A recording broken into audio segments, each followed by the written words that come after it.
divided into three portions. First, the donor surgery, which entailed recovery of facial tissue.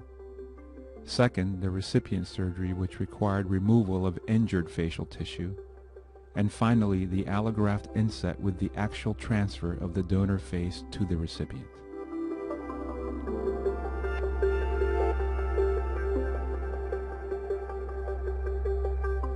The donor surgery involved dissection of the entire scalp, face, eyelids, ears, and skeletal subunits.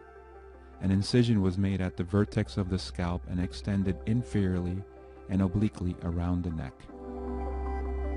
Dissection of the donor's scalp and lateral portions of the face and neck proceeded to identify the major blood vessels and facial nerves. The internal jugular veins,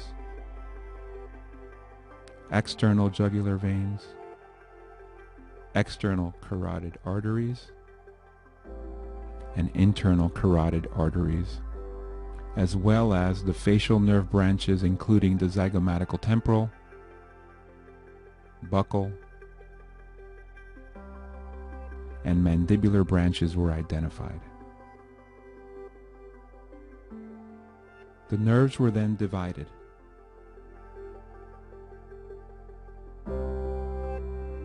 The entire scalp and forehead soft tissues were reflected, including the functional structures of the eyelids, to expose specific portions of the facial bones including the midface, the orbits, the zygomas, and the chin.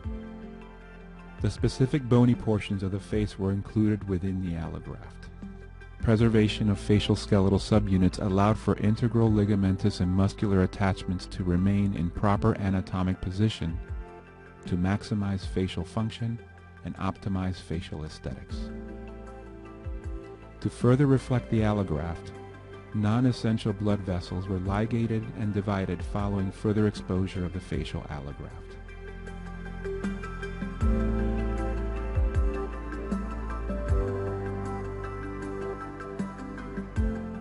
The mental nerves were divided and included in the allograft to maximize sensation to the lower lip.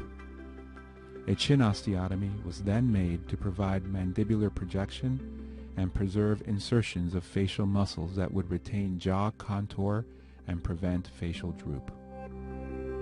Concurrently, the recipient underwent surgery to recreate a defect for precise adaptation of the donor facial allograft. This entailed removal of all of the external scar tissue throughout the scalp, face, eyelids, and ears.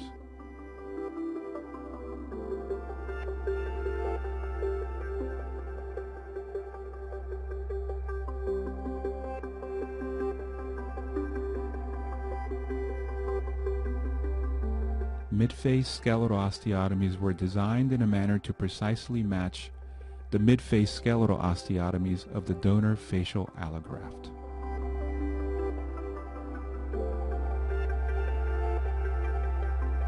The same procedure was completed for the chin.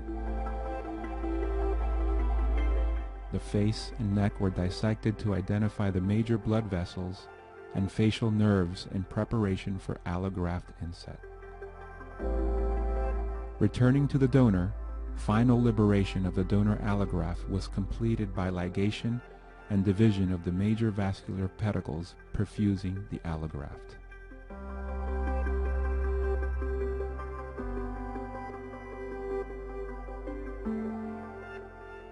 The donor allograft was then transferred to the recipient room.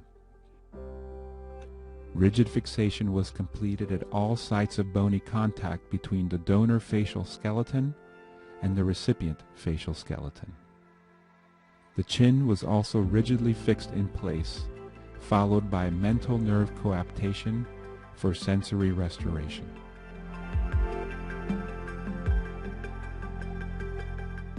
The midface was opposed to the recipient defect. The donor orbitozygomatic bones were fixed to the orbitozygomatic regions of the recipient bilaterally. In an effort to minimize ischemia time, the blood vessels of the donor allograft were microscopically anastomosed to the donor vessels, restoring perfusion to the allograft.